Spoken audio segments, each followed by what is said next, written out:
A massive Leafs trade is incoming following a huge report from Friedman that has dropped, revealing some massive information surrounding one particular player and Brad Treliving's plans going forward as the offseason continues to progress, and something huge is brewing with the Leafs. We're going to break down that exact report and discuss what this means. But not only that, we have some interesting Leafs updates, including the schedule being revealed that has some wild implications going forward. But before we get into it all, folks, if you're part of the percentage who aren't subscribed to the channel, this is the place to be for daily Leafs content. So make sure to hit that subscribe button. Your guys' support's been unbelievable. You have an absolute beast. About 71% of you who are watching right now aren't subscribed. There's a lot to go over today. And obviously, we're going to be talking about a bit of a familiar face here that's been discussed before, both at the trade deadline last year, among the Leafs a little bit, but especially among other competitive teams. And of course, now once again is being brought up. And I want to start with this tweet because it lends into the Friedman report perfectly here. So you can see this here. The Leafs need to trade for either Nazem Kadri or Brayden Schenn. And this is the type of, I guess, these are the type of rumors and reports, and this is how the fan base is feeling right now, that the Leafs need to go after a big name. I've covered, we both covered Nazem Kadri on the channel. I'm more of a fan of his than you are. So I'm curious to see what your thoughts are on Brayden Schenn, as Friedman has come out and revealed that he goes from a full no move clause to a partial now. And the last couple of years, some teams like Toronto and Ottawa have poked around him a bit. And there's been some rumblings this offseason as well from Friedman and Chris Johnson, Darren Jugger, all these guys, revealing that not only are the Leafs going for high-end talent, centers and wingers, Brayden Schenn is a name that has once again been leaked to the Toronto Maple Leafs, and it makes quite a lot of sense, especially given the fact that Brad Treliving's number one priority here is acquiring somebody via trade.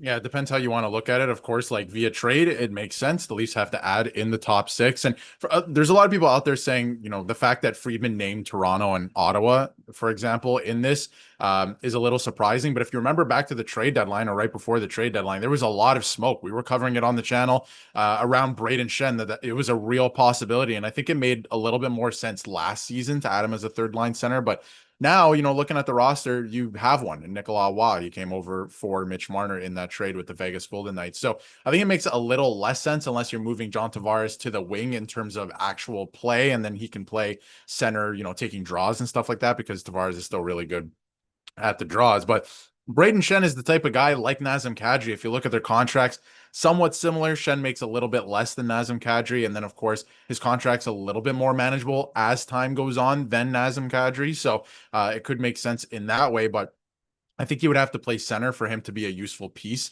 on any team if he were to be traded. It's an interesting situation in St. Louis because they just signed Suter as well to play center, which I thought was interesting. So it's not like they have necessarily a logjam at center, but they do have an option that if Brayden Schenn was to be traded, that they'll be okay. And they have a lot of really good prospects that can come up and play either center or wing for them, like a Dvorsky, let's say. So, they're okay in that way if they want to move off Schenn. So it could actually make some sense for the team, and they want to shed some cap because they want to add to their wings as well. So make some sense for the St. Louis Blues side of things. For the Toronto Maple Leafs, he is a freight train. I was super impressed watching him in the playoffs because everyone makes you don't want to add guys who are 34 that have a lot of term on their contract, of course.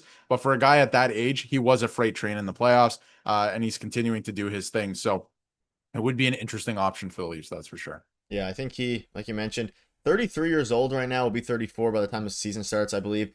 Only 2 years left. Well, year 6 of 8. So he'll be a free agent in 2028. Not too bad. And we know Brad Treliving likes to acquire players with control. That's what Brayden Schenn has. He is at the tail end of his career, especially by the time the contract ends. However, he's still a veteran, a gritty veteran center, and a captain who provides 50-point offense, strong faceoffs, and a hard-nosed leadership. Yet he's aging, middling production, and trade buzz signal he's now a solid second or third line center anchor, not a top line force. And that's the big question mark is, would Brad Treliving acquire him in hopes to be a top 6 guy? Because, of course, there's no real room there unless he puts, they put him on one of the wings. You have, obviously, Austin Matthews, and you assume John Tavares on the second line center. Maybe they go out and they put Schenn and they move Tavares down to the third line center. I don't know how that would necessarily work, but maybe to, extend the team a little bit there and make it deeper. And from the Blues perspective, what type of asset would you want from, of course, the Toronto Maple Leafs? That becomes the question. I would assume, there'd be some sort of maybe Max Domi. Again, Max Domi is being brought up in all these because of the salary cap. It makes it easy then to kind of plug and play with others. Would it be draft capital, prospects? Like, there's a lot of different things available here. I think he screams Brad Treliving and Craig Berube type player to me because of his veteran leadership. His term left in the contract fits exactly with what the Toronto Maple Leafs need right now, which is 2 to 3 years of really good production. And I once again think that this, similar to Nazem Kadri, I'd probably prefer Kadri if it was the same salary, but of course it's not. And depending how much you have to give, Kadri being a Calgary Flame, there's a lot of things here. I think Schenn is probably more likely if that ends up being the route they take. I think it makes a lot of sense here, just given the fact that, the Leafs need something. And this would probably be maybe my third favorite option. Of course, I'd prefer a big powerhouse top six. I'm just not sure if that's available at this point. I think Schenn makes more sense in terms of if you look at Calgary, they don't want to trade with Toronto, first of all. They don't want to trade with Brad Living. And their center depth isn't as good as the St. Louis Blues. So I think the Blues want to move salary out, and they're okay with their current center depth and the prospects that they have moving out a guy like Schenn. I think this made sense a couple of weeks ago. Again, see, if you take a look at their center depth here, like they have great options and they have a lot of really good prospects that can come in and that are centers and are like on the fringe of playing on the AHL and the NHL, like Dvorsky, for example. But for the Toronto Maple Leafs, I thought that this made sense a couple of weeks ago, maybe a couple months ago at this point. But now with Waugh adding him, the acquisition of him at the third line center spot doesn't make as much sense. I think the Leafs ultimately, this doesn't make too much sense for them with the way that the current makeup of the team is what I'm trying to say. And I think their focus should be on finding a playmaking winger that can play on the second line, that can help create, that can feed the puck to Nylander. Nylander needs to carry the puck and to shoot the puck. So to get another playmaking wing that can play with Nylander and Tavares, and I think ultimately Michelli is going to play with Matthews and Nyes. And if anything goes kind of south, then obviously you can switch those up. But I think that's the plan. I think Michelli should be playing with Matthews and Nyes next season to open the year, and they have to go out and find another playmaking winger that can get the puck to Nylander. Yeah, it's interesting. Let us know down below what your thoughts are. It's going to be interesting to see what they ultimately decide to do.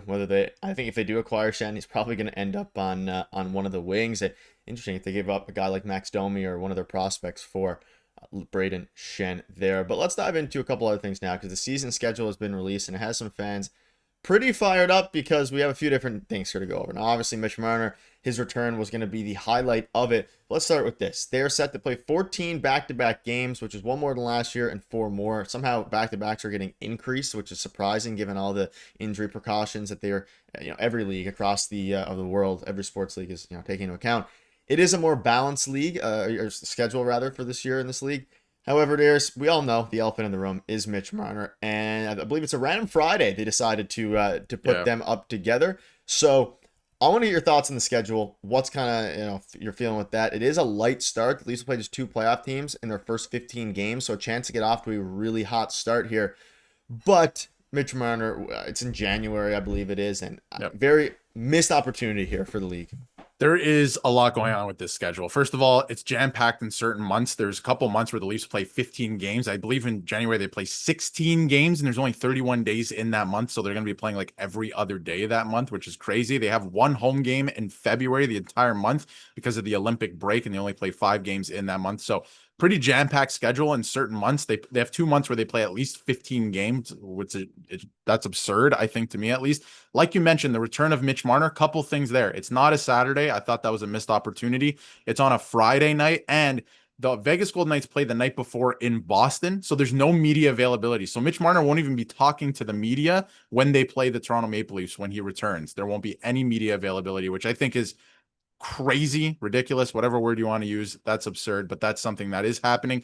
And then if you take a look at the start of the season, they have very easy, I guess, if you want to call it that. There's a lot of teams that did add this offseason. There's only 1 team in the Penguins that are selling.